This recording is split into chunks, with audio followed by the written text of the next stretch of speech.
Developed by Nihon Falcom, Ys 1 and 2 Chronicles Plus is an enhanced port of the 2009 action RPG remake compilation directed by Falcom's current president Toshihiro Kondo and produced by Masayuki Kato, both of which had the same roles for that year's SWI2 Plus.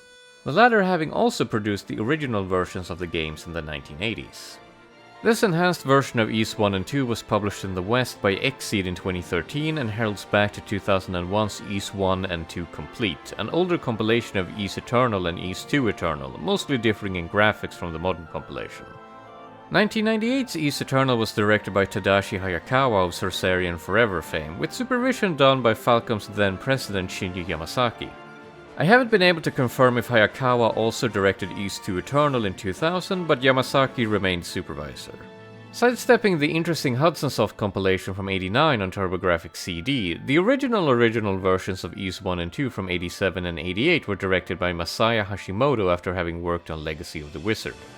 Whichever the version, the general gist of the games remained the same. You play as budding adventurer Adol Kristen who sets out to investigate the storm wall that appeared around the island of Esterium. After getting his boat sunk, Adol wakes up in a clinic and soon sets off to investigate the source of the demons hounding the island.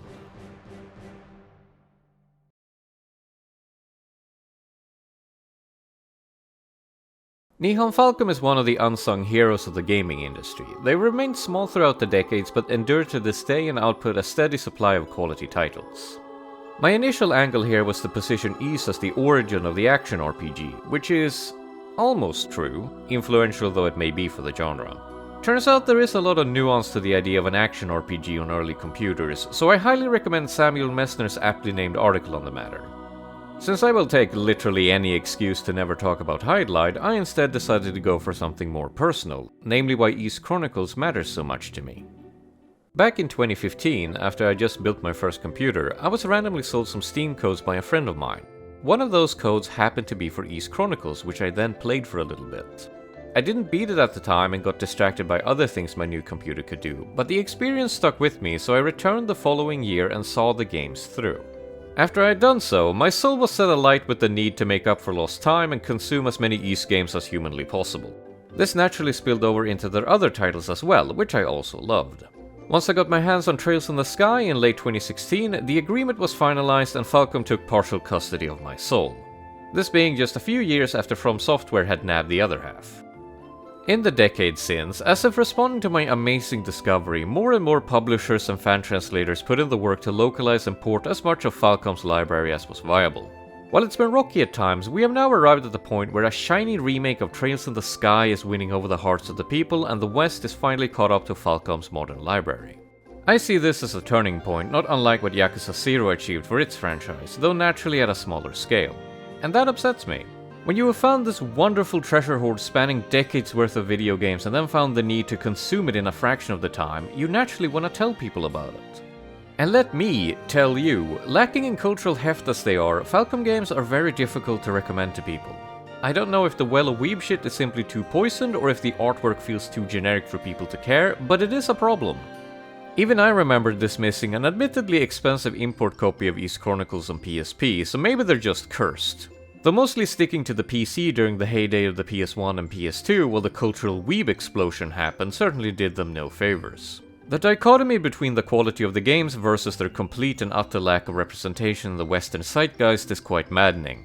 If you've ever had a bad experience with an overzealous Trails fan trying to sell you on the franchise, know that they're coming from the place of wanting to right this cosmic wrong and overcorrected during said pursuit. I've had my share of successes proselytizing the Trails series to my friends, who are no doubt thankful about the time vampire now wrapped around their necks. And while it is encouraging to see that series slowly grow in popularity, I find it a Pyrrhic victory, since a lot of Falcom's library falls between the cracks.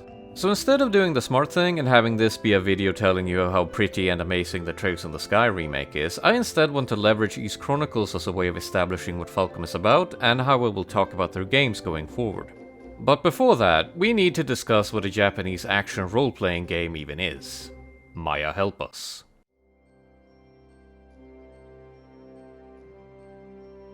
The history of digital role-playing games and the relationship with the tabletop variety could fill multiple books, so let's cut the Gordian knot at minute 1 and say that digital RPGs are usually story-heavy games with dedicated character progression systems.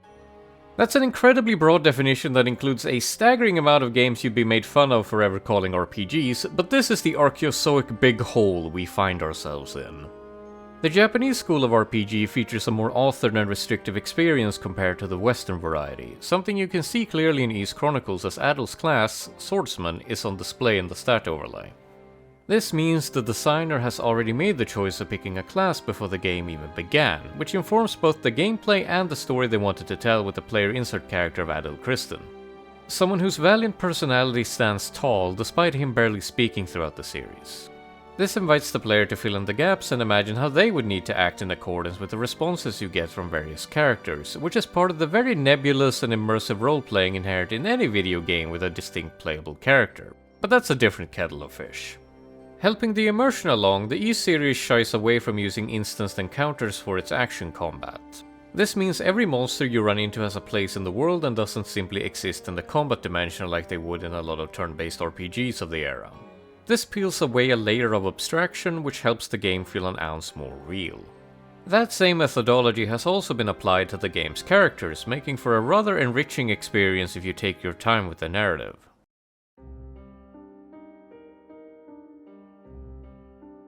The actual legend of Ys matters little to the games besides being a more character-driven and obscure variant of Atlantis, which is pretty on brand for this series now that I think about it.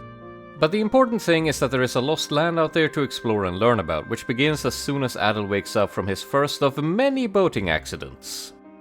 When you exit out into Barbado Port, you are given the freedom to immediately go adventuring if you want, but as I alluded to earlier, the game presents a wide selection of characters to talk to and will reward you with a free sword for doing so.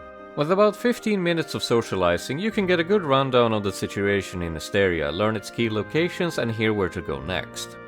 It's been 6 months since the monsters and the storm wall appeared, which has put a stop to the local silver trade and forced people to rely on fishing to survive instead, since it's difficult to raise livestock with monsters around.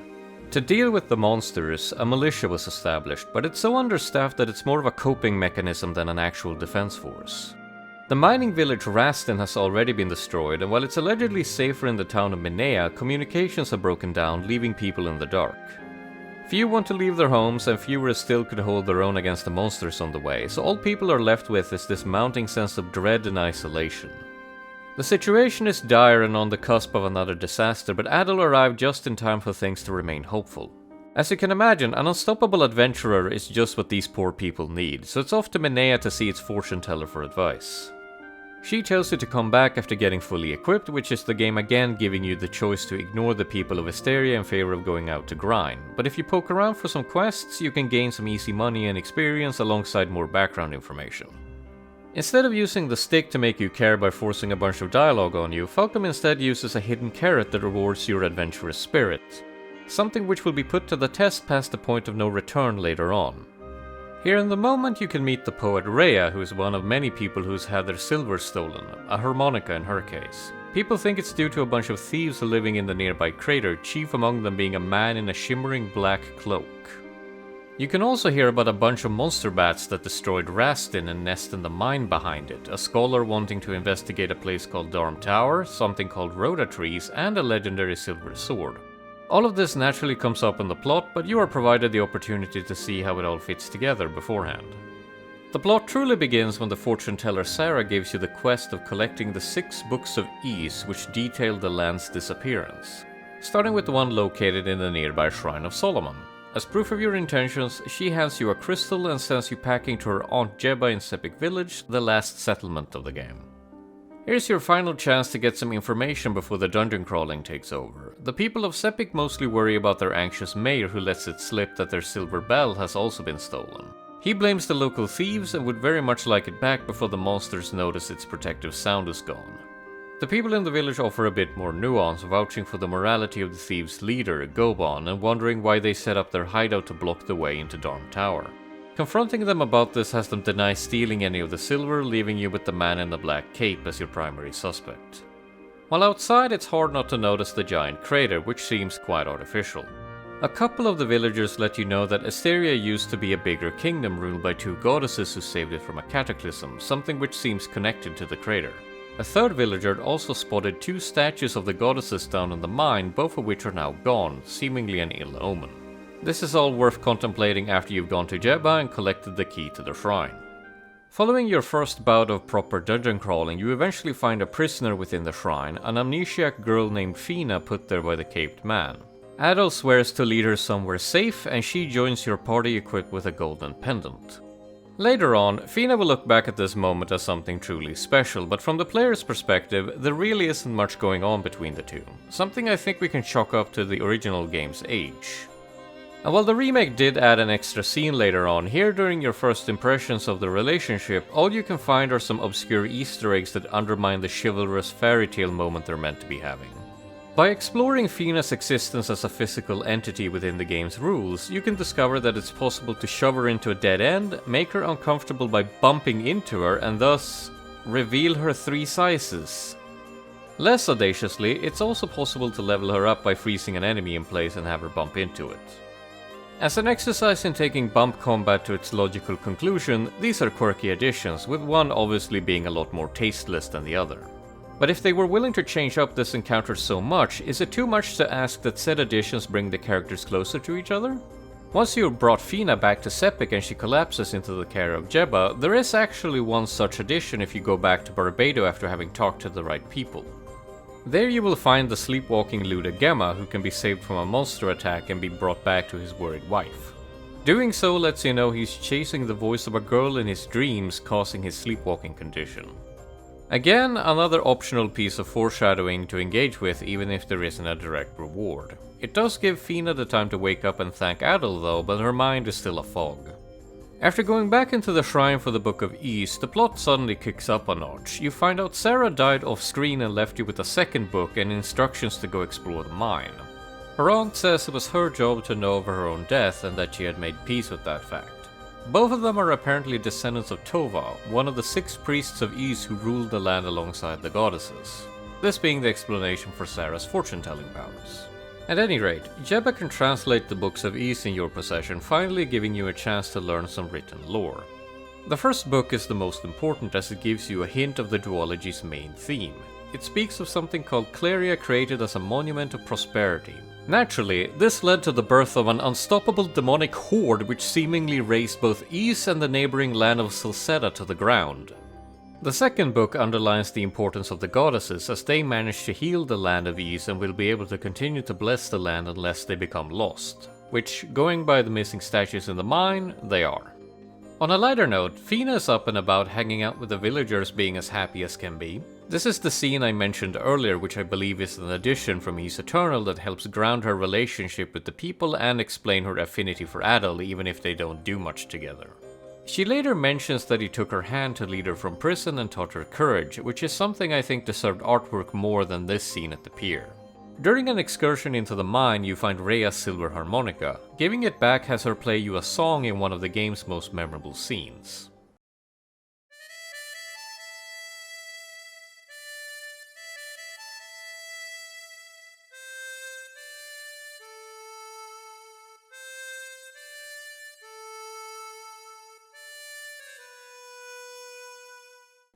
This wakes up the twin Rhoda trees mentioned in the Book of Hadal, giving the player access to the much needed silver sword, which the tree warns beckons both hope and destruction. But if you are truly adventurous, you can find one of Rhea's poems as well.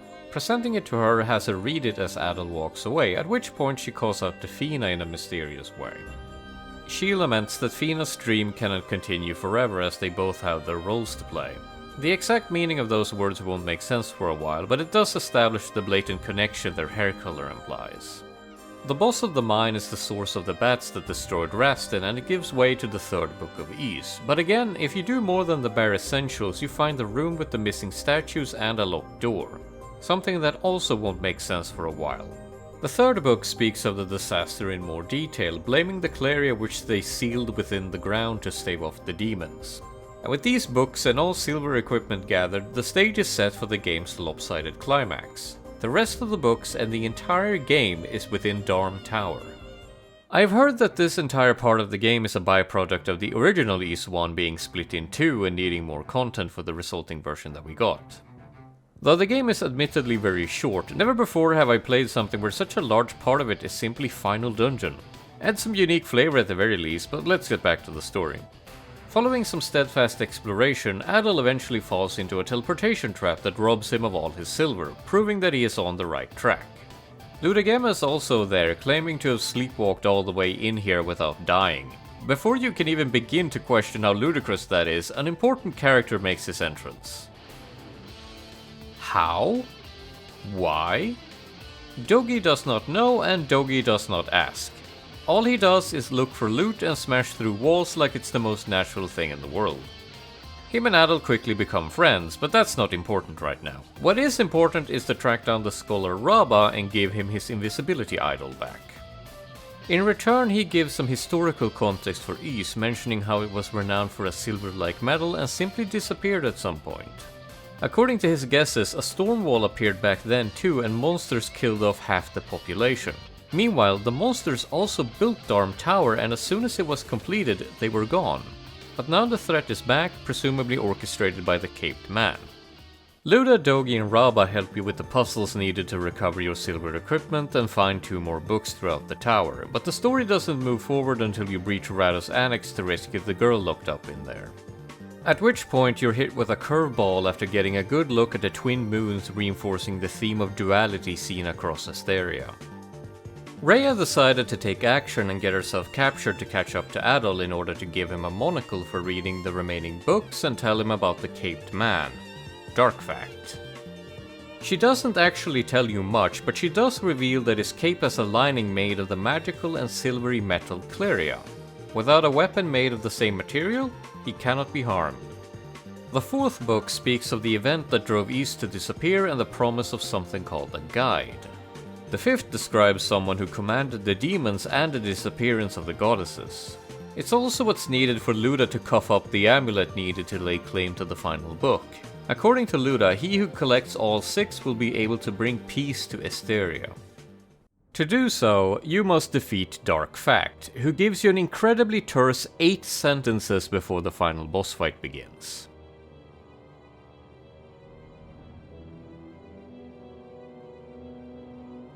Then you proceed to eat shit and die.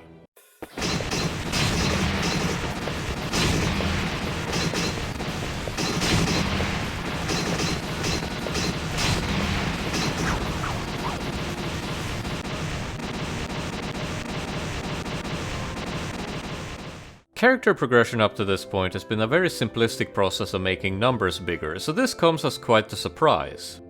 But this is the ultimate trick of Ys 1, testing your understanding of the world you have explored before you're allowed to fight the final boss in earnest. Wisdom and Courage is a package deal for legendary heroes, and this is the moment when Adol can become one.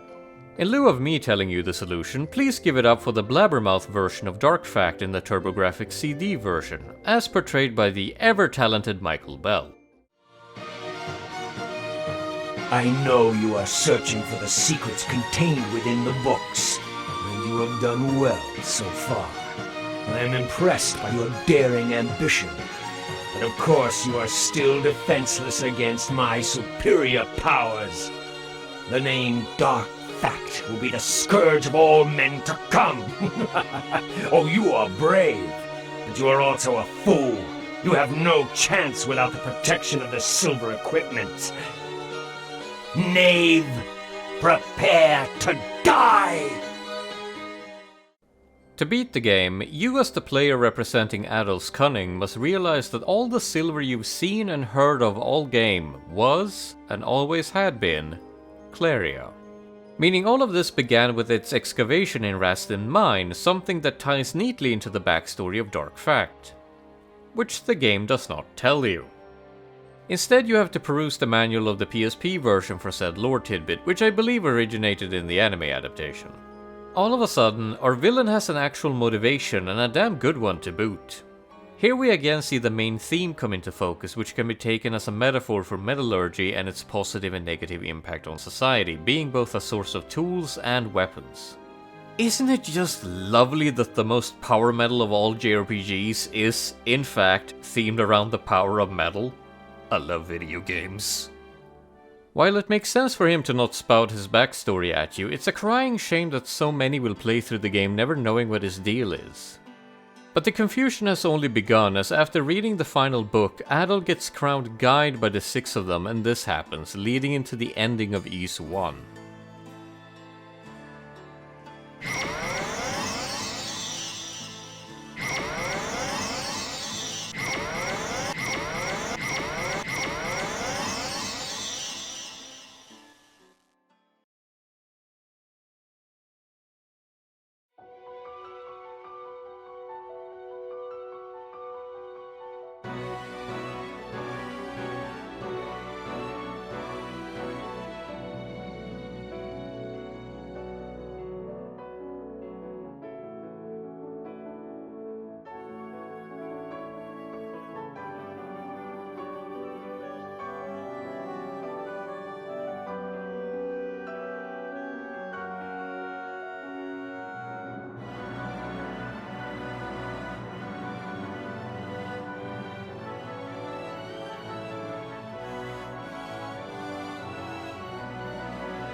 So what does that tell you besides go play the sequel?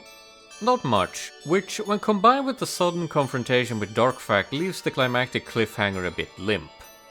The TurboGrafx CD version circumvents part of that by booting straight into the awesome intro of Ys 2, but let's reflect a bit and then talk about the rest of Ys 1 before we do the same. Ys 1, by and large, is a prologue. The demons have vanished, but there are a lot of lingering plot threads and the titular land has yet to be unearthed. Left not knowing what is even going on here at the end, it's difficult to feel fully accomplished, despite the extravagant framing. The two games have obviously been packed together for decades by now, but even so I think it's worth critiquing Ys 1 for ending the way it does. It's not even a mean cliffhanger, it's just a bit baffling. If you haven't become heavily invested in the world as presented by simply following the critical path, you might not even feel the need to continue. Though in practice, the music is so good you'd probably want more anyway.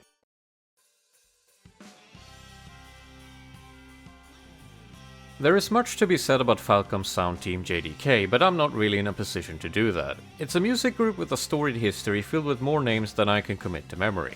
So instead of accidentally attributing the wrong composition, performance or arrangement to the wrong person, I'll mostly treat them as a singular entity and focus on the resulting tracks. But I can easily credit Yukihiro Jindo for his amazing arrangement treatment of the soundtrack for these two games, giving the original compositions new life. If you want to jump down the rabbit hole of Falcom remixes, I highly recommend Jindo's 35th anniversary Ys album featuring tons of new interpretations of songs throughout the series. While the game's soundscape begins on a mystical note that soon swerves into promising an epic adventure during the excellent intro FMV, I want to talk about what comes after that.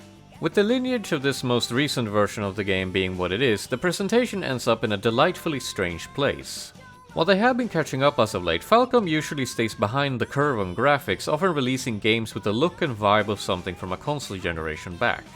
This is not a critique, as they still leverage extra power here and there to great effect.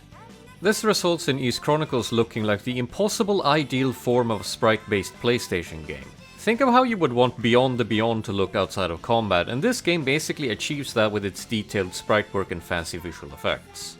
Adding to that are the conversation drawings that have their origin in that very distinct pixel-rendered anime aesthetic common in many Japanese PC games from the 90s, now reinterpreted as regular anime-inspired artwork. It's an odd duck that quickly becomes a swan in your heart, but what opened up my heart to that possibility was hearing the game's field theme.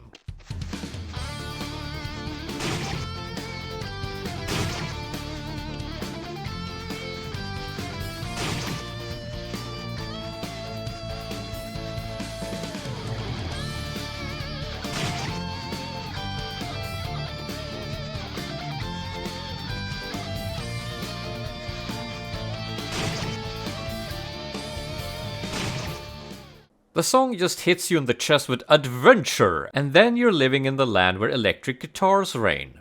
It's a place where I would love to stay, but the intensity does know to dial itself down when you're back in town. Something which just makes the impact hit even harder. Here, let me showcase how it feels to go from the town of Minea into the first dungeon.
That about covers the 3 emotional states the game wishes to convey, but I must still highlight how incredible the music is during the final dungeon.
That last one really gets you motivated to fistfight Satan, but let's move on and discuss the dungeons that contain this outstanding soundtrack.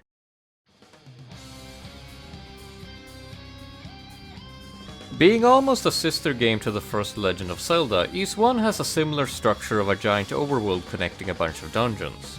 The key difference is the smaller scope of a mere 3 dungeons and a heightened focus on action over puzzles, though you'll still find a few.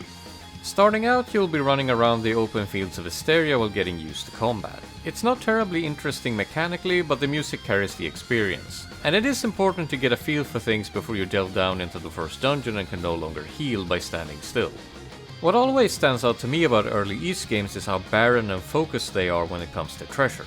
Item density is usually not something you'd take note of until it reaches the absurdities of Neo, but Ys 1 is a short game and thus contains very few filler items. It's just kind of odd to start the game up and barely find anything aside from a bestiary potion, some locked chests, a bunch of NPCs, some minor quests, and maybe a golden vase to sell. One would expect some consumables and some equipment here and there, but whatever items the game does provide is under strict control. So this opening act is more about exploring the character of the land and setting expectations over being a loot goblin. But once that's done and you have made your choice to engage with the optional parts of the story or not, dungeon crawling begins with Solomon's Shrine. The place is essentially divided in 2, with the first half serving as a pretty soft start for a fresh-faced adventurer, giving you a simple 2-floor maze to navigate. Here you will find the treasure key, which unlocks every locked chest you may have run into at this point. It's an almost pointless inclusion since most of the useful treasure this key blocks you from is found within the shrine anyway. And you'd be a fool for trying to nab something from the next dungeon while underleveled. It can be done, but it just isn't worth the save scumming to ruin what little remains of this dungeon. Said remains are a final floor with some minor teleportation statues and a new selection of enemies to make things harder for you. This dungeon is the first and last time the game asks you to conserve your health like this before reaching a boss, which is an odd inclusion when the game is so short, especially since you get a free heal potion on the way down. With a normal dungeon complete, the second one, Raston Mine, is of course a gimmick dungeon to test your navigational skill more than anything. Here you are quickly provided a heal ring that nullifies your previous healing limitations within dungeons, but in exchange visibility is low and the environment actually curves, making it difficult to find the treasure you need to succeed. I don't have much more to say about it beyond the darkness being a permanent issue feels like something you should be able to fix with a torch, but no such luck. Which you may need in case you enter the final dungeon without finding any of the rings, which turns the endgame into a bit of a meat grinder. The game does provide opportunities to heal normally inside of Darm Tower, and has a failsafe to make sure you have the equipment needed to beat the bosses, but it's still a way of punishing you for not exploring enough before entering the final dungeon. And what a dungeon it is, being comprised of 25 floors that eat up a good chunk of the game's runtime, as I said before. Though in practice, a lot of the floors are simplistic filler, with only a few being memorable, like the Devil's Corridor and the Mirror Teleportation mazes. It feels great to make progress within the tower though, as the background of the balconies change every few floors along with the time of day and the music. The puzzles are nothing to write home about, but the final one is just a drag, as it requires some extensive backtracking past enemies you have little reason to fight.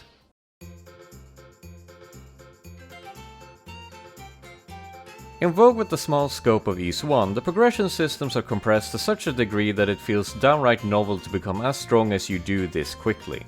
The game features 5 tiers of regular equipment alongside 5 rings of varying usefulness and an entire 9 level ups to reach. This means that every piece of equipment acquired and every level gained severely increases your power in relation to your current set of enemies. And that's exactly what progression systems are supposed to do, something I've seen other RPGs almost forget. But Ys 1 is pure. They present you with enemies that will pulverize you upon first encounter, and then not even count as speed bumps when you are done in the area and ready to move on to the next. That feels great, but it does mean there is little variance in experiences from one person to the next. You are effectively gated from making progress unless you meet the game's expectations, and you can't really surpass those unless you sequence break in the few spots that allow it. Unless you are a bat-evading savant, you are going to need to be at level 10 to defeat the third boss, which means that the game's entire leveling system is just finished as you enter the final dungeon. And since there aren't any shops in there to take all the gold you're earning either, fighting enemies becomes pointless unless they block your path or you wish to grind out the Bestiary achievement. It's so strange that they would balance the game like this, since the TurboGrafx CD version has you being able to level up in the endgame, but Chronicles still has the advantage when it comes to gameplay and controls, which adds a lot.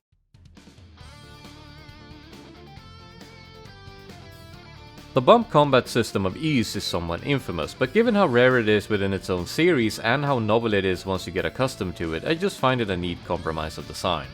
Bumping around at the speed of sound, finding places to go while mowing down baddies by the boatload has a special sort of appeal. It's obviously an agent of abstraction, designed to work within the limitations of 1987 to provide you with a functional action RPG experience. And to that end, it does succeed. If we break it down as much as possible, action combat revolves entirely around the approach the player takes to engage an enemy and their personal ability to enact that approach under pressure of attack. And while Ys 1 lacks both diverse moves and diverse enemies, that design still holds true. To defeat an enemy, all you have to do is focus your mind for a second and slam into them a bit off-center. Misjudge your spacing and they hit you instead. Rushing carelessly or forget to back off so you can heal and you're dead before long. Get swarmed or misjudge the effect the environment has on your approach and you'll die even faster. If we disregard the details of bumping uglies, these are the same principles that underline every other action RPG as well. Ys 1 obviously doesn't compare to modern entries in the genre due to your simplistic attack and the enemies being functionally equivalent. But it offers such a clear introduction to this school of design using nothing but movement input that I think it becomes a top contender for someone's first action RPG. Of course, that idea comes with the caveat that the roster of bosses in Ys 1 stand far and above their underlings and provide a much greater challenge than one would expect, with certain exceptions.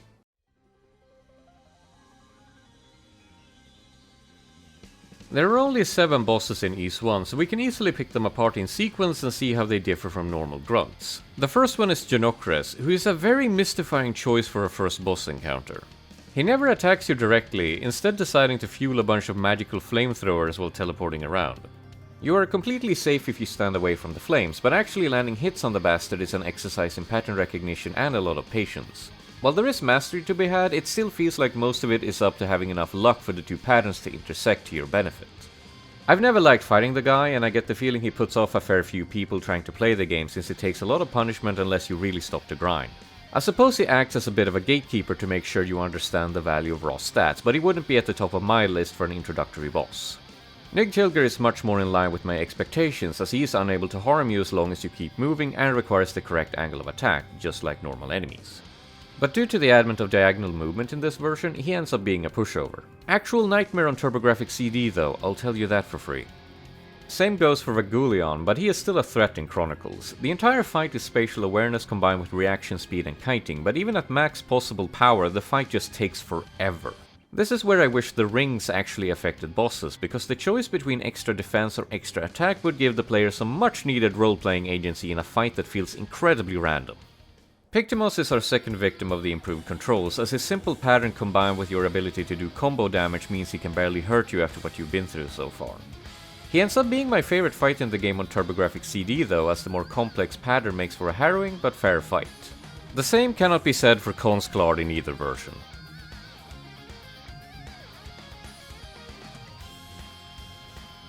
Presumably that's a playthrough ender on the higher difficulties, but here on normal all it can give you is a confused look on your face and a ton of XP you haven't needed for an hour or two. Our second to last boss fight, Joglex and Umulgun, ends up being my favorite in the Chronicles version, since it's just a clean execution of the idea of focusing on a predictable target and then going in for an attack. It does feel wrong that a boss this late in the game gets easier at the end though, isn't that kind of backwards? To cap the game off, there is Dark DVD screensaver Fact himself. This mad wizard is infamous for a reason, and that begins with how the fight becomes absurd if you do not cap your frame rate to 60. But even as intended, this fight has bullshit blazing at 90 miles per hour. The skills you've built up so far do come in handy, as spacing and decisive action are the keys to victory, but to raise the stakes, instant death is also introduced. Which, when combined with his erratic pattern, makes this into a damage race where you have to make sure to only deal damage where you are okay with pieces of the arena going away. It takes a while to overclock your brain and see it through, but it can be done, with as many colorful swears as is necessary. And that was the roster. The quality is all over the place, and so is the difficulty. For as much as I like the regular encounter design, these bosses just aren't the series of escalating battles you would want to lead you into Ys 2.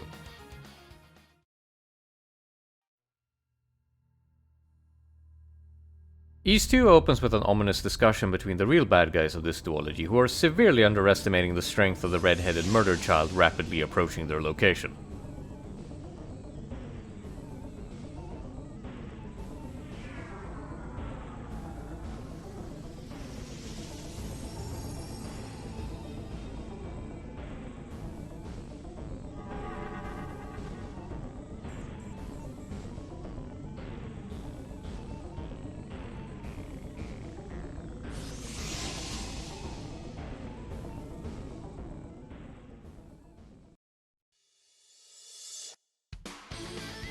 It was unclear at the end of Ys 1 what happened to Adol, but this intro FMV quickly answers that question.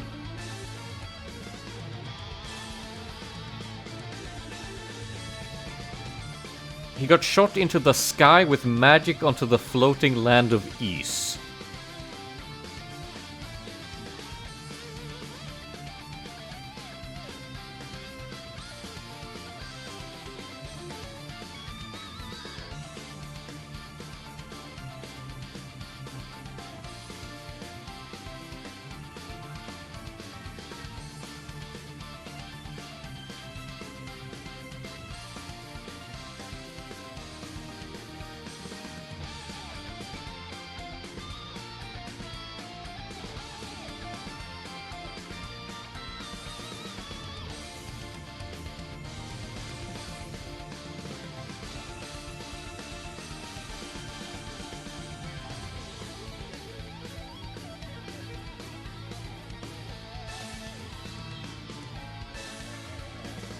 While it feels almost too soon to give the player all this payoff right when the game begins, I respect the hustle.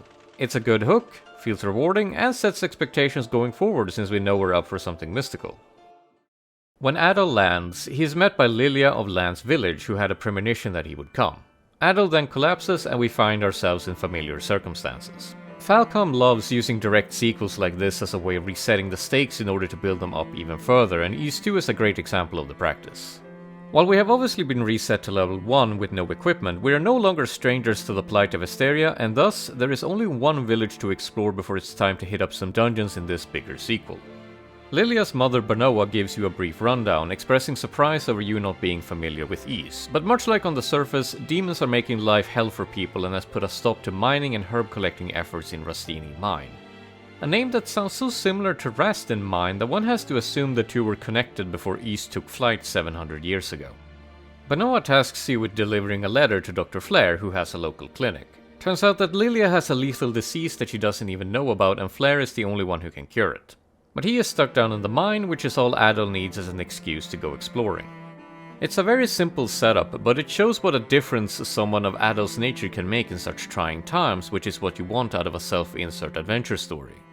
Speaking to the Elder of Lan's village lets you know that he saw a pair of girls who looked just like the goddesses of Ys, but couldn't confirm it. But what he can say for certain is that Adol should take the Books of Ys and return them to the Sanctuary of Toal within the mine, where the priests will be able to offer him guidance. Unlike Ys 1, the sequel is immediately more straightforward about what needs to be done, as you can see in an optional scene with Lilia overlooking the upper parts of Solomon Shrine, the game's final dungeon just asking you to go find it. But before that, I'd be remiss not to mention the relationship system that Ys 2 introduces. Every single NPC can be offered gifts, which results in them getting charmed by Adol throwing enough apples and flowers at them. This is completely optional, rarely beneficial, and not something the game even tells you is possible. So why even do it? In Falcom's case, I believe it's for the literal love of the game, a chance to pile on more excuses for themselves and the player to spend more time on the world of Ys 2 without radically changing the game's structure for this remake. It speaks to a need to make even a bog-standard JRPG town feel special, which is something I will always respect them for. Too many games go by without having that magic touch, and I think that's something we should all have more of. And don't think the extra dialogue ends there either, as each NPC also has custom responses for when your relationship ends up in the toilet after you pelt them with fireballs. Something which becomes extra funny in the localized version, as I believe Xseed wrote individual exclamations for each character. It's basically this game's equivalent to the silly chess messages in Trails. This, combined with Adol's penchant for crawling into the beds of random women, paints a pretty absurd picture of the guy that you don't see in later titles. But it's all optional, so maybe it's more of a mirror to the player. This is a role-playing game, after all. Rescuing Dr. Flair and procuring the ingredients needed for Lilia's medicine quickly gets her in tip-top condition and quite infatuated with Adol, even if you didn't pelt her with presents beforehand. But after this opening act, Lilia takes the backseat to the action and won't be seen for quite a while. The many gal pals of the Ys series could make for an interesting discussion in their own right, especially from the historic sense of how each one reflects the changing usage of female characters in games. I've been told Lilia was the girl of the series for the longest time, and it's interesting to try and reconcile with that when starting with the Chronicles remake so many decades after the fact. Lilia is a kind soul who had accepted that maybe she wouldn't live a full life and decided to focus on the happiest things she could for the sake of her mother and friends.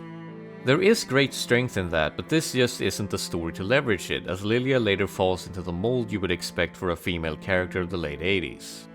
I'm not upset that she doesn't take up a sword and join your party, as that would just be a different character, but with her newfound lease on life and crush on Adol combined with her strong qualities, I just feel there is a story screaming to be told here. But with Adol being what he is, maybe that's okay. Even in this fancy remake, Adol's thoughts and feelings are kept vague, and the game even gives you some tools to express how he interacts with people. So who's to say the two didn't share some heartfelt moments together? Wouldn't you in Adol's shoes? I think that is where you find the appeal of a character like Lilia, who's more like a lovely promise over a fully realized character. You can see that clearly if you speedrun her relationship status by drowning her in flowers, as that gets you a bunch of amorous words that feel very unearned. The psychology of waifu culture and its merit or lack thereof is also an interesting discussion, but we need to keep moving. I did find this article over at NoisyPixel though, which does go into why Lilia was so impactful to people, so give it a read once I'm done rambling. Returning the Books of Ys as a statue of each priest offers some valuable information. They direct you to the mastermind of the demons over in Solomon Shrine, but also give you their origin. They are a byproduct of the magic of Ys, an inescapable curse beneath the blessings of the land brought about by the goddesses. This is of course an extension of what we know about Cleria Metal, taking the theming further into the fantastical. The next step in that direction is the Scroll of Guidance you are given, which serves as a way to receive messages from the goddesses of Ys throughout the game. You follow their trail from now until the end, eagerly awaiting that fateful confrontation. Another confrontation the game is building up towards is the one between Adol and the sorcerer from the introduction, who's shown spying. He also talks about a ritual sacrifice involving bells, which will of course come up later. In order to get to Solomon Shrine, Adol must first pass the Ice Ridge of Noltia and the Moat of Burnbless, a familiar combo of ice and fire dungeons, the former of which features zero direct storytelling. But it is the location where the final dimension of Falcom's absurd ambition makes itself known thanks to the altar magic. This allows Adol to transform into a Rue, a cutesy kind of demon that used to be revered as a sacred beast. But with the current disaster, most people recoil in terror when they see one, something which you can see for yourself by talking to people while transformed.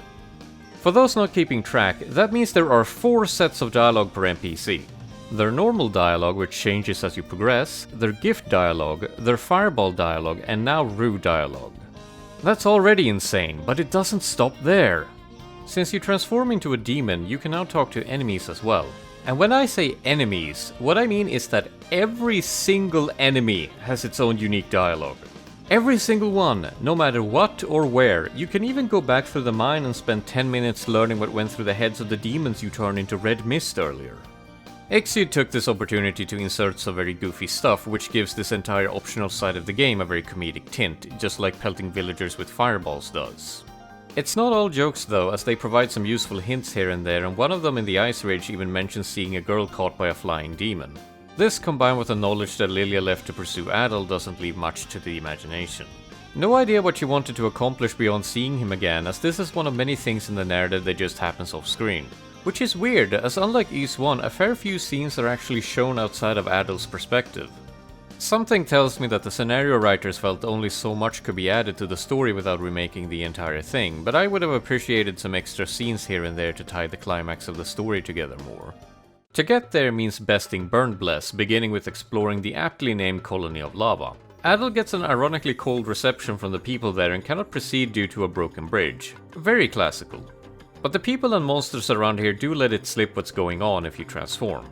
Tarf, the son of the bridge guard, was kidnapped by the sorcerer as leverage to keep Adel in place, so naturally it's time for a rescue mission. But before that you need to find some actual Rus nearby who provide some silly dialogue, presented in Runic, if you're human, and a leaf needed to traverse some poison gas. Shout out to the Ru telling you to go play Ofen Fulgana, that one has taste. Rescuing Tarf requires picking up an unassuming black pearl and passing it through to him, who gives it to a friendly demon named Keith. Keith uses its power to break open a path and then swiftly leaves. Tarf joins your party for a minute and can actually defend himself with rocks if you give him enough food. He's a microcosm of the developments between games, as he has a lot more of a nuanced existence within the game's systems compared to Fina. It's a fun little optional challenge to train him up to level 25, even if it's borderline pointless. But like Fina, you can also bump him into a corner for his measurements. I decided to not do that, because what the fuck, but it is worth highlighting as something brought back from the first game and made more impactful, quote unquote. Unlike the other mechanics and ideas brought back and updated, this alleged gag makes you gag for real now and puts a solid blemish on an otherwise delightful game. Ys 2 isn't the only game with some who, what, why content, but at least it's something obscure and easily missable. Sorry if I ruined the game for you just now, but it would feel dishonest to not bring it up. No creator is perfect, and stuff like this slips through because it felt funny at the time. So then it's up to us in the audience to give them a suitable amount of shit for it and hope they grow from the experience. In Falcom's case, they have been moving in a good direction lately, but I cannot speak for the exact people who put this into Ys 2 Eternal and let it stay in Chronicles. Returning Tarf to his dad and beating another boss takes Adel to Ramia village and the adjacent Solomon Shrine. Much like the last game, this final dungeon is gigantic, but the story told within it is paced better and allows you to escape and talk to people as often as you want. Ramia village is the most somber of the locations we have seen in the duology, as the people there have been systematically taken as sacrifices, not even leaving bodies to bury. Gortra the guardsman relays how his friend Sada went into the shrine to save the latest sacrifice, his fiancée Maria. It's been 3 days since, and Maria's mother is about to collapse from grief. This is about as bad as things can get before this game becomes depressing, so it's once again up to Adel to save the day. Sada's father sends him into the shrine armed with a Leela shell for communication, and it's inside there that you get a feeling for how intelligent the demons actually are. They're holding a conference requiring a security pass to enter, given to you by what amounts to a secretary. This is just one of those oddities you don't see much of in the series going forward, since most of your organized opposition later is just humans you don't kill. But here you have to reconcile with the fact that the creatures you slaughter by the dozens are fully sapient, which goes against the reductive perception one of the priests has of them. As you can imagine, this goes nowhere and all demons must die in the end, so add that to the list of things with unfulfilled potential. The conference gives you a password to move forward with and information about a missing shrine key, but it also introduces Sava, a tertiary antagonist who is little more than a boss fight later on. The sorcerer, whose name is now revealed to be Dallas, has a lot more screen time and thus more characterization. We've already seen him multiple times and know he is cruel enough to kidnap children, but he gets up to some more classical villainy from here on. He is essentially a redo of Dark Fact, down to the impenetrable Cleria cloak and everything. The key difference is that he has more than 7 lines and actively opposes our lead in multiple ways. Here he is actually kind enough to let you go, but the game must continue, so he curses Adol into becoming an edgy Rue as ironic punishment. This gives you a taste of the ire the demons face, but it's kind of just some padding to force you to explore more. Once the curse has been lifted, you can find some survivors from the sacrificial bell tower holed up in the sewers. One of which happens to be Lilia, who was indeed captured, but saved by Keith off screen and given the master key of the shrine to pass along to Adol. And with her functioning game progression served, Dallas then shows up to petrify her and torment Adol. This is meant to upset and motivate the player, but with so little room to breathe and hang out with Lilia before it happens, it just comes off as easy drama. The key takes you deeper into the shrine for a meeting with Keith, who helps Adol get into the Palace of the Goddesses. Here you can actually see their form to an extent as they explain how to break the petrification curse and proceed. Before that, Sava must be defeated in order to clear the path to the bell tower. She's nothing but second banana to Dallas, getting a quick introduction and a good fight. Inside you find an imprisoned Maria begging you to stay away. Then you are treated to a notable sequence that has you run up through the bell tower, building tension as 4 of the 5 bells ring, and once you reach the top, Dallas is there once again. He gloats about the plan of using the sacrifices to root out the descendants of the priests before ringing the 5th bell to sacrifice Maria.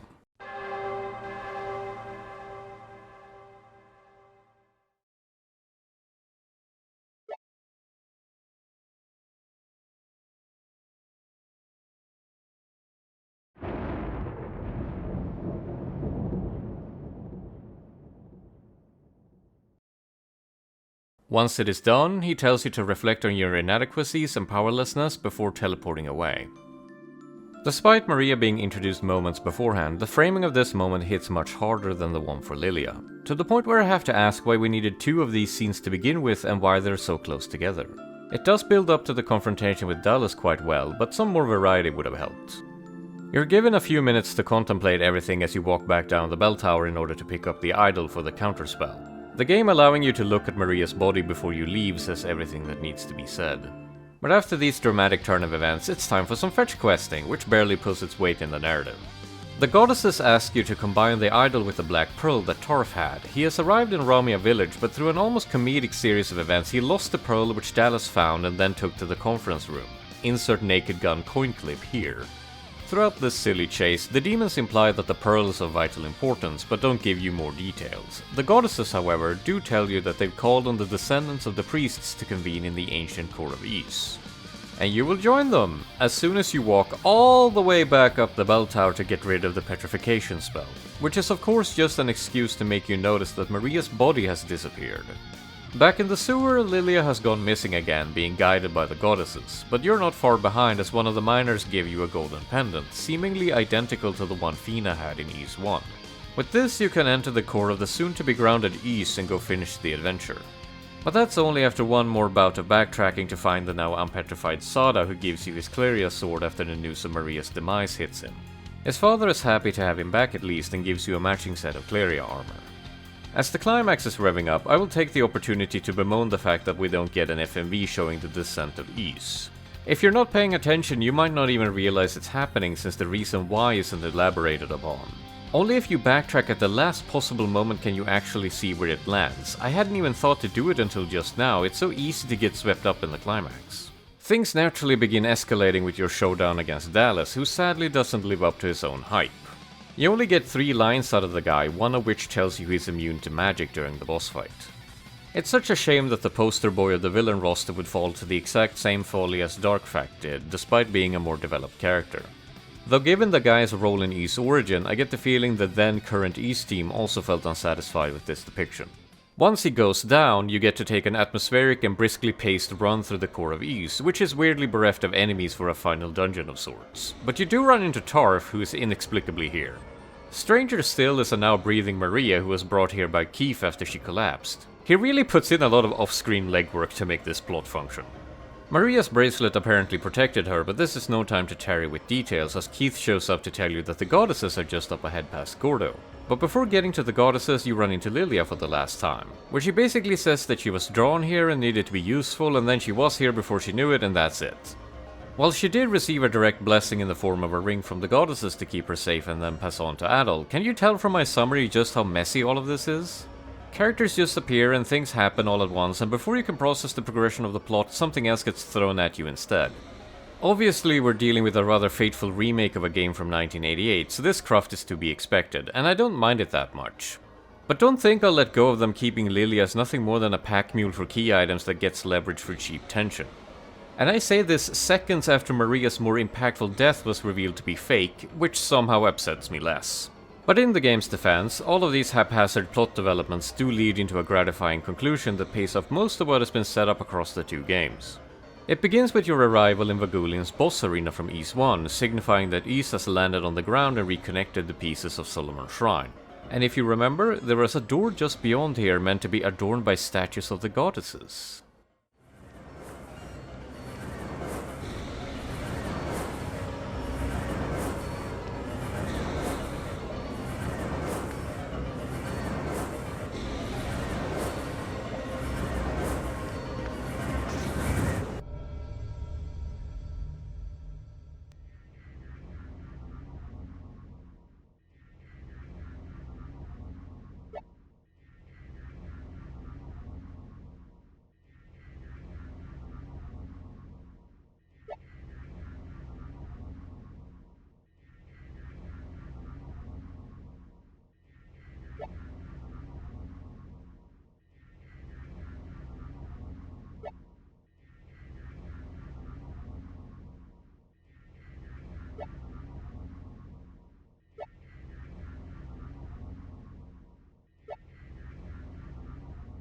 Having a final boss demon arrive from nowhere is a bit of a cliché, but credit to Darm for encapsulating such a simple character within such a delightful veneer of contempt for humanity. But humanity will have none of his shit and gives him an answer the very second he stops talking.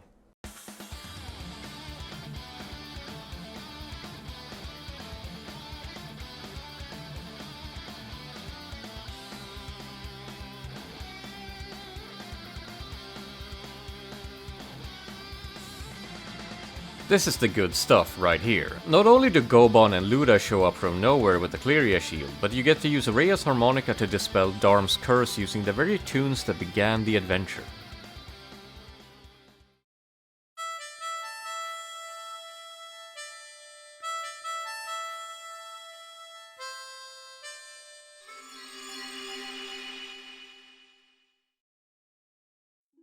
And then, to cap off this moment, the game finally outright tells you that Fina and Rhea are the goddesses of Ys. It's the most open secret imaginable, but there is something to be said for how they simply go away after Ys 1 and get sidelined by all the new characters and events in Ys 2. It's not difficult to connect the dots if you pay attention and play the games back to back, but what's more important is that this official meeting between hero and goddesses still feels significant. The two girls have quite different airs about them compared to before they regain their memories. They tell you that the magical seal they put on the demons could not hold forever, something Darkfact exploited by leveraging the excavated Cleria in order to break it. Demons were born of magic, so Ys will only know peace once all magic is gone. This is achieved by destroying the source, a giant black pearl turned sentient. Darn. In order to send him packing, the goddesses bless Adol's Cleria sword with the power of the land of Ys. Then the final battle begins as the others try to hold the demons at bay. Two things of note here. First is Falcom's habit of giving a bunch of seemingly inconsequential NPCs a way to help during the climax. It's just a simple writing technique showing that the people you met so far matter, which is always a nice way to make a journey like this feel more meaningful. Second thing, and more important to the narrative at hand, is Rhea's wording on the blessing they give you. It's not her and Fina's power, it's the power of the very land that makes your sword, born of that land's original sin, shine with the light of evil's bane. With the switch between Ys 1 and 2, Cleria is no longer misidentified as silver in the interface, which I take as a reflection of Adol and the player's deeper understanding of Ys. We have met its people, learned its history, and for zero gain fought to the upper limits of human potential to protect its future. Abstracting the narrative a bit, this is a story, like many stories, about the folly of power and the danger of haphazardly inserting it into a society. The goddesses had the best of intentions and managed great things by using the Black Pearl to found Ys. But as pure of heart as they may be, the same does not hold true for humanity. While it isn't stated that people abused the magic, the spawning of demon kind strikes me as a metaphor of the practice. If we imagine this story under a more realistic lens, it would be like a pair of wanderers introducing a people to metallurgy and then watching in horror as they use it to make weapons and wage war instead of farming better. Though if we take Ys 1 into consideration, this may also be a critique of commerce. The miners who killed Darkfakt's parents for ore probably did so out of greed, but I can imagine there being a bigger thread to pull on. By selling the metal, you can sidestep the question of how it should be used and offload it to those who give you money in return. So you can read this as the people of Asteria ignoring their responsibility to the land and its bounty in exchange for an easier way to live through trade. We're getting lost in the reeds here, but consider this quick exploration of man's right to the land he inhabits and what that means in the wider world, a stark refutation of the idea that Ys 1 and 2 don't have stories. There's always something to unearth, be it magical or pedestrian. But our boy Adol is anything but pedestrian. I liken him to the Avatar in Ultima, a player insert character bursting at the seams with virtue and strength. A force of hope and change who can do the impossible, including slaying Dharm when all of Ys is behind him. He represents a childish ideal that's impossible to live up to, but that's his very appeal, a heroic nobody who can walk the distance and fold any evil god that comes his way. Adol's virtue is the most evident in the way he wields both Cleria and magic throughout the adventure. He may slay sapient creatures by the hundreds in a tornado of carnage, but as far as the game is concerned, this is the right thing to do. By his strength of character, he is able to wield untold power justly, knowing to give it up once it's no longer needed. Once Dharm is defeated, you're greeted by the smiling faces of the descendants of the priests alongside the goddesses. This is as close as the land itself can come to give thanks, proving that you have mastered it for all it's worth. Everyone voices their joy and relief, with the now uncursed Keith giving you some insight into demon kind. I think his explanation is meant to remove any doubts the player has towards killing off the demons, which I suppose is alright. Demons are just allowed to be demons sometimes. Though his whole deal as a descendant of Priest Fakt and what that means is left up for other games to explore. Once everyone has said their piece, Rhea declares this the start of a new era without priests and goddesses. The two sisters intend to achieve this by making sure the Black Pearl and its magic will never be revived again, but before they go, Adol is allowed a moment with Fina. Here she expresses how much she treasures being given the opportunity to live as a person and not a goddess, which ties into the impending era that will exist without magic.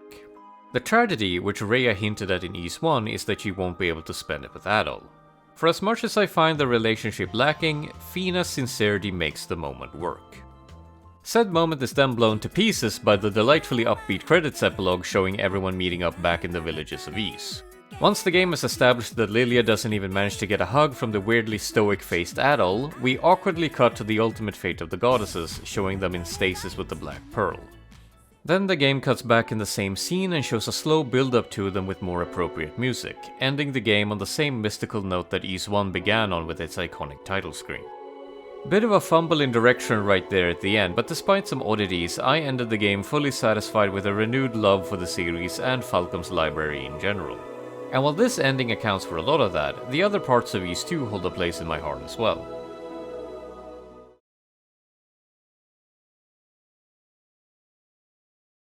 Being joined at the hip at this point, the presentation of the two games is borderline identical.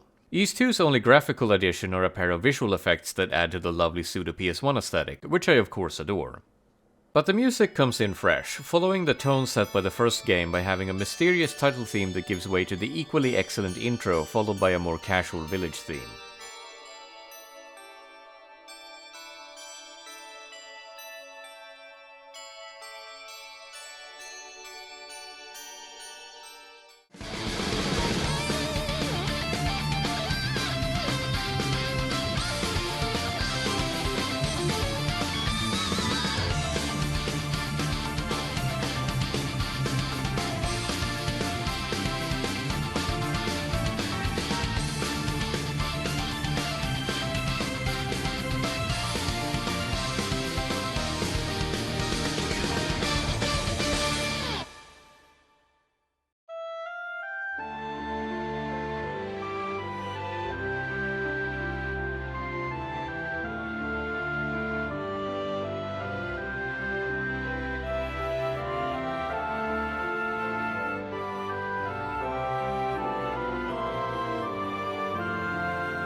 Once the adventure gets rolling, you're in for an absolute treat in just the first area.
The field theme doesn't quite live up to Ys 1's equivalent in my opinion, but the final dungeon sure delivers on the goods. Even the sewer music kicks ass.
I don't have anything clever to say here, and I wish I could get away with playing more of the soundtrack, but there is more game to talk about.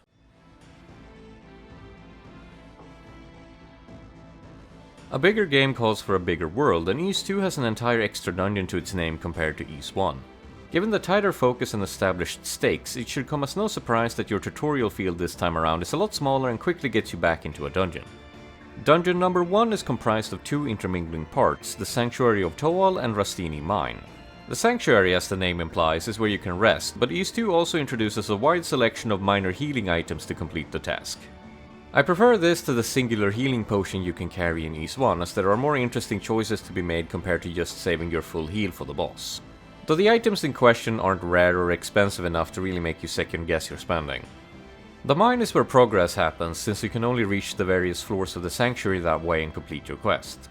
As you begin, it does feel like a horrific maze of samey pathways, but I think with the visuals of the remake there is just enough distinction to make traversal workable and not agonizing. They intend for you to spend a decent bit of time in here grinding to prepare for the first boss, but unlike most dungeon crawlers, you are free to save wherever and can teleport out by using a wing from your inventory, just like in the first game. That does diminish the stakes many would come to a dungeon crawler for, but combat is lethal enough in both games for it to balance out. Much like the first dungeon of Ys 1, there are valuables, key items and healing items to be found, with everything in service of beating that first boss and visiting every floor of the Sanctuary.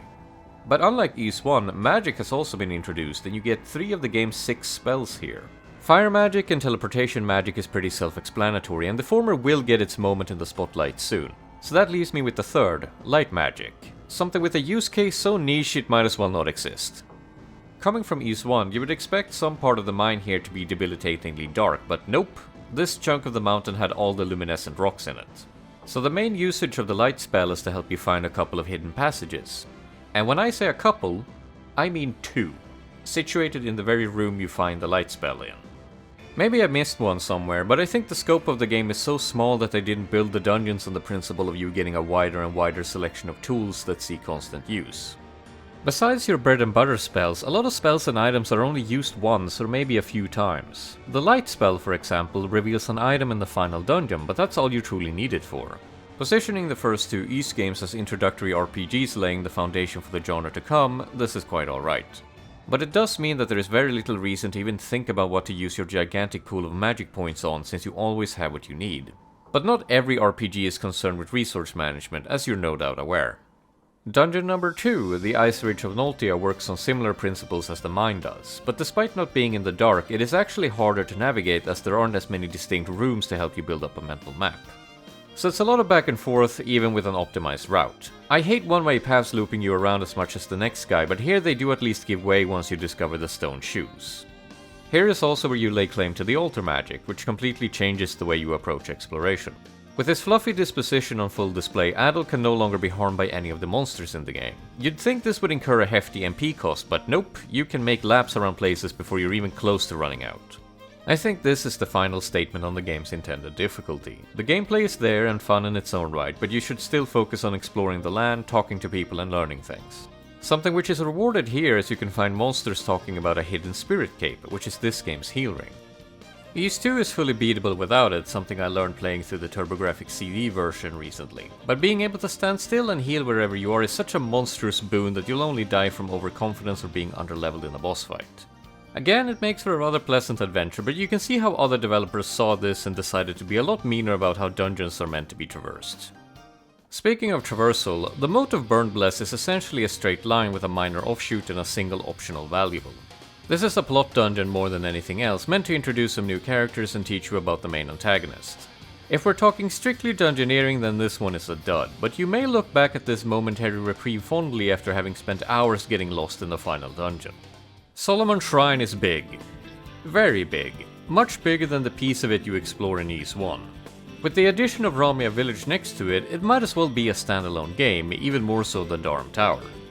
Sadly, said standalone game feels limited by its camera, as the layout isn't absurdly complicated, but navigation is still difficult.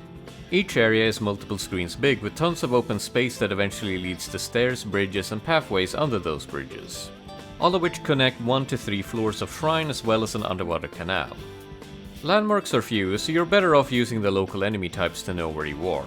That tells you when you finally reach someplace new, but Mishi help you when it's time to backtrack and you need to remember which of the 6 major areas housed what. It's the sort of exercise in excess I can both respect and admonish them for, as the game they made cannot handle all this level they put into it. Which is kind of awesome in a way, but at some point you need to contemplate adding some kind of map for the player to cling to. Actually, progressing within Solomon Shrine is a little open-ended, since there are certain things that can be done out of order. Generally speaking, it's a horizontal design that complements Darm Tower's vertical one. But unlike Darm Tower, Solomon Shrine does give you 24 level ups to pursue while trying to make sense of it all.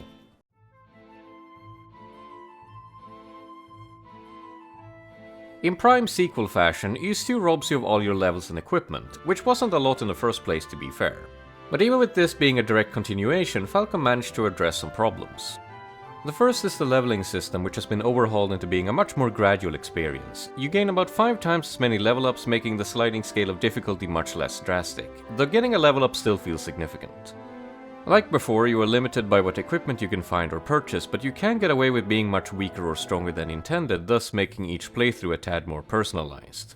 More than anything, I'm glad you don't spend the final dungeon wanting to avoid enemies, even though that's easier than last time. Another improvement are the game's accessories. Compared to the last game's selection of attack, defense, healing, slow motion, and die, Ys 2 gives you more interesting choices.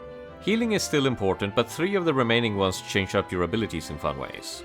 The Clear Earring adds an element of luck, as it has a chance to block attacks for you, though from what I understand it doesn't work on bosses. What does work on bosses are the 2 idols, which give your fireball homing and multi-shot properties. There is also the Ring of Ease. Not the Ring of Ease, that would just be confusing. No, it eases your mind and cuts down MP usage, which, even if you go nuts spamming your new toys to the nth degree in the heat of combat, is barely an issue.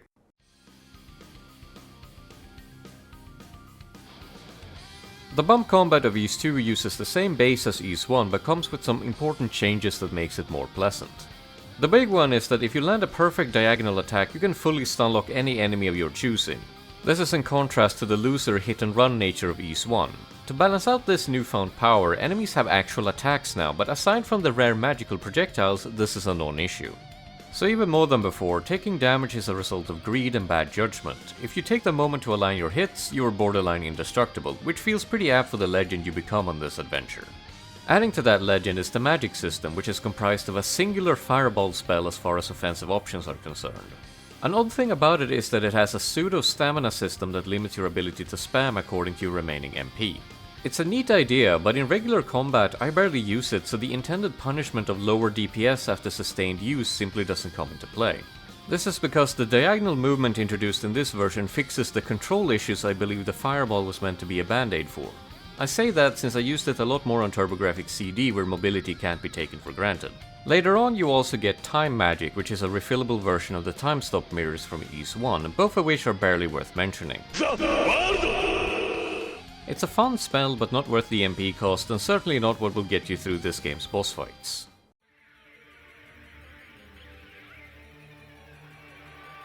Out of everything done to improve things in Ys 2, the roster of bosses is the biggest upgrade. Though it comes at the cost of some of the game's identity, I can't say no to fighting such an enjoyable bunch.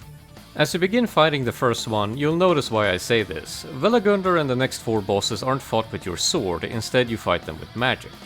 This turns the game into an exhilarating freeform shmup for the duration of the fight, which makes a lot of sense since spacing and timing is important in that genre too. Given how troublesome or pathetic the Ys 1 bosses were, I'll gladly take this trade, but the escalation of difficulty still isn't right. The bosses do build on each other, but they don't exactly get much harder. Chalmath has a limited window to hurt it, but is otherwise quite unremarkable. Jalaldi is pretty rad from visuals alone, but also revisits the need to kite the boss in order to stay safe like Vergulion. It's thankfully more predictable, even if it also takes too long. Drugar is just a mix of Velagundr and Jalaldi, being a projectile boss you also need to kite around. Assuming you have homing fireballs selected, it ends up being an easy fight. Can't say the same for the TurboGrafx CD version though, where the arena is so small you barely have time to hurt it. Sava ends up being my favorite boss of the roster, even if her presence in the plot is just kinda there. It's a very frenetic bullet hell battle that feels like what all the systems have been building towards. Which is weird of me to say when there are 2 bosses left to go, isn't it? Dallas has the same conceptual gimmick as Darkfact of only being hurt by a Cleria sword, so now magic is off the table, which could have been a memorable thing to do, limiting the player to their fundamentals. But said fundamentals are running into things at top speed, and when the playing field is so even this time around, Dallas folds much more easily than Darkfact did. That leaves the final fight with Darm, first of many giant demons on a floating platform Falcom has served us over the years. It is sadly the same kind of fight against a teleporting hitbox flinging projectiles at you as Dallas though. What saves it is all the build-up and what you need to actually win. Lilia gives you a ring from the goddesses, Luda shows up with the ultimate shield, you receive a power boost from the land itself via the goddesses, and you need to activate your newly found ultimate shield magic to stand a chance. Once you have all of that in order, and maybe even the one-off revival elixir, this repeat has little to challenge you with except an annoying hole in the arena lowering your DPS every so often. For as simple as it is, the framing of carrying all the hopes and dreams of Ys with you into the final fight makes for an excellent end to the game and the duology as a whole. It's the perfect encapsulation of how, despite their flaws and sometimes by-the-books design, Falcom games have that special something that keeps me coming back again and again.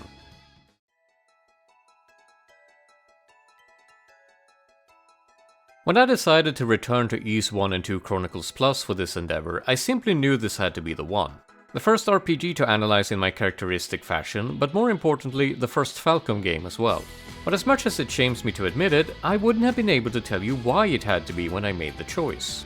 I had actually forgotten most of the duology since I only played through it once a decade ago and then set off to consume an unconscionable amount of Falcom games right afterwards. And while the exact nature of the games fell to the wayside, the emotional impact remained. Now I have properly explored those emotions and rediscovered this duology. It's a very fulfilling point to reach and one that has me motivated to return to more of these games and serve the Falcom agenda. These games deserve their recognition, if only as an addition to your rotation of video game soundtracks to listen to. I see Falcom's library as the perfect expression of the idea that the art of making video games is perhaps less technical than it first appears. Technical know-how and sound design principles are of course important, but comparing game to game you can often tell which one had more people on staff determined to make it feel special. I invite everyone to give the two games a go and see if you can ignite passion for the company in your own soul. But if all of this still doesn't have you convinced, I do have a meticulous let's play of the collection on my other channel, as linked below. It goes so far as to include supercuts of the TurboGrafx CD versions, which certainly have their charm from the modern perspective. I feel you. I feel you deeply. You're feeling, I can feel deeply. It's easy to make fun of them these days, but Book 1 and 2 was a groundbreaking release and it deserves our respect. If we have any of the lucky few who played it back in the day watching, please tell me how it felt compared to other games at the time. And for those like me who began decades later, where did your Falcom journey start? There are tons of games to choose from, so I bet there are some interesting answers. Thank you for watching, and please make sure you're subscribed in time for the next episode, whatever it might be.